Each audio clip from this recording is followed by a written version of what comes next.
Tahu kan kalian? Pemeresongan. Katanya dia diperes gitu ya. Gue diperes gitu. Oh iya, Eke diperes gitu kan. Ngadu gitu kan ke Palola.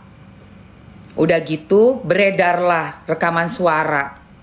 Ada suara asisten Niki, sahabatnya Niki Mail.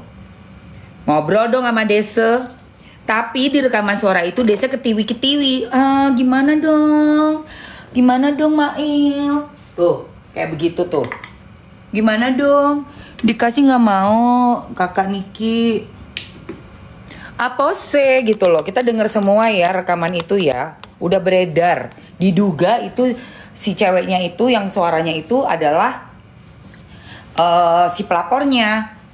Nah, setelah cepet banget guys, dipanggil cet langsung ditangkap, ditengkong langsung, buset deh, ya kan? Nah, udah gitu dia juga ngelaporin yang waktu itu dipanggil kan Dr. O sama Doktif, inget nggak? Yang handphone Doktif disita. Dipikirnya tuh mereka tuh kayak satu kesatuan gitu loh. Doktif, Dr. O, NM katanya satu kesatuan. Padahal nggak ada hubungannya cuy. Nggak ada hubungannya. Apa hubungannya? Kagak ada.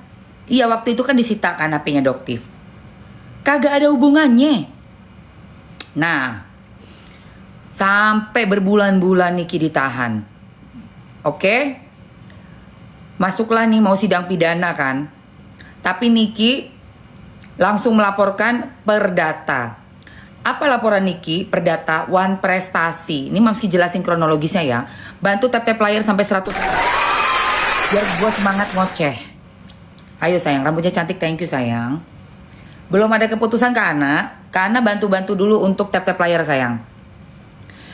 Ya sambil nanti kalau kalian yang belum dapat ini apa namanya retinol sama skincare-nya boleh juga komen minta mam, nanti gue masukin ya. Sekarang gue mau cerita biar nggak kepotong. Nah udah gitu, yang gue keselnya di sidang perdata itu dia gak datang itu yang terlapor kan DRG gak datang say, gak datang dia, ditunda seminggu. Gue datang ya dari tanggal 28 Mei gue datang, gak ada, gak nyampe 5 menit sidang ditunda karena orangnya gak datang. Oke, besok kan datang lagi gue tanggal 11, gak ada juga, gak datang juga orangnya. Mediasi bukan mediasi, sidang pertama keputusannya mediasi. Oke, datang lagi gue tanggal 28 Mei, 11 Juni sama 19. Mediasi kan tertutup tuh. Gue pikir datang dong untuk mediasi, kagak datang lagi.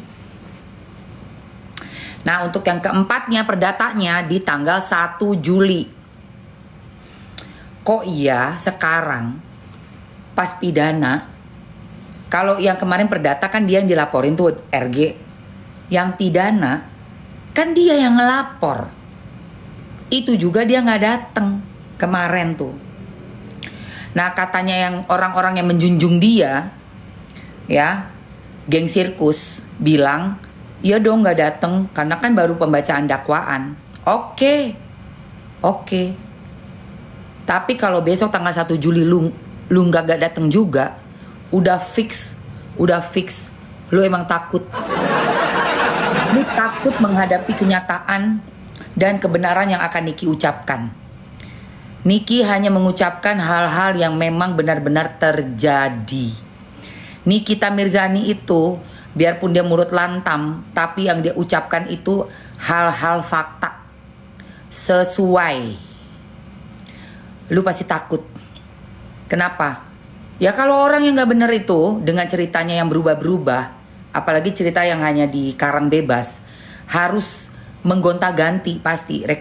Namanya rekayasa tuh perlu revisi. Revisi melulu. Oh iya revisi lagi. Enggak yang benar gimana? Enggak gini aja gini. Gimana? Nah, kayak begitu. Tapi Niki orang yang memang ngejalanin dengan benar dari awal sampai akhir, mau dibolak-balik kayak AP juga akan sama. Nggak akan gonta-ganti statement, ya akan sama. Karena itu yang memang terjadi, itu yang diucapkan. Ngerti nggak lu? Ngerti lu? Dan ini disaksikan berjuta-juta mata penduduk masyarakat. Ya.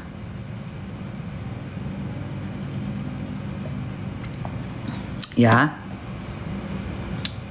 Jangan ngadi-ngadi. Udah nggak ada lagi celah. Niki bilang sengaja gue diem kemarin tuh di depan wartawan. Pas udah keluar dari ruang sidang. Sengaja saya diam. Saya mau lihat seperti apa suami istri itu. BAP ganti sampai 3 kali, 4 kali. Saya udah baca semuanya kata Niki. Saya tahu apa yang saya pikir dan ternyata benar dugaan saya. Oh my God. Jadi Niki sengaja nunggu. Dia sabar, dia nggenggai untuk tahu sampai detil kayak apa. Itu saya. Dan itu juga yang Mamski tahu dari Doktif.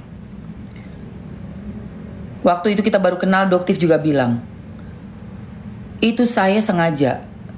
Teh, aku sengaja teh. Pengen tahu teh kekuatan mereka itu sampai seberapa besar.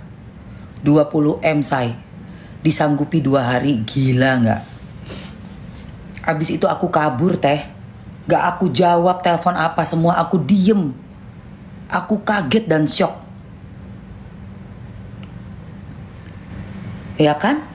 Jadi kayak begitu caranya.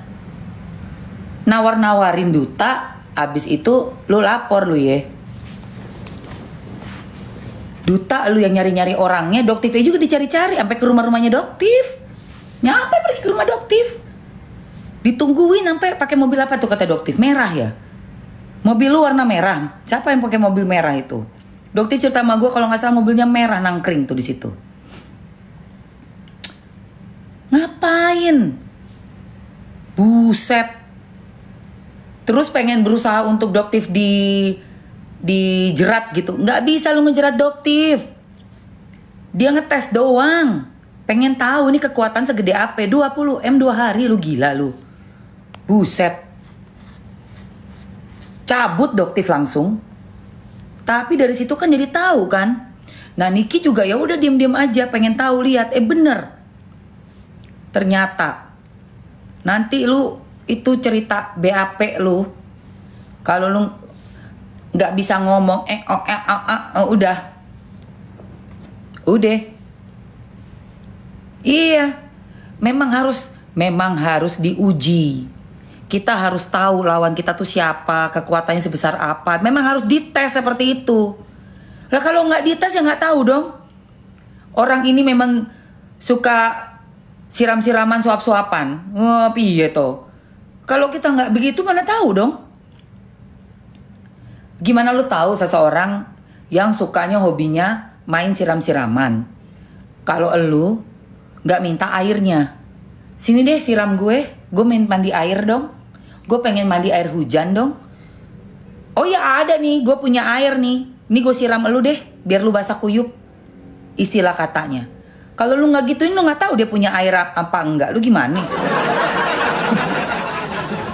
Makanya jangan jahara. Jadi orang jangan jahara. Udah pikir paling pinter. Ada lagi yang otaknya lebih pinter lagi.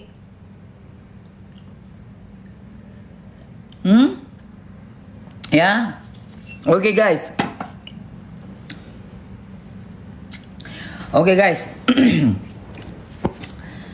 Aduh.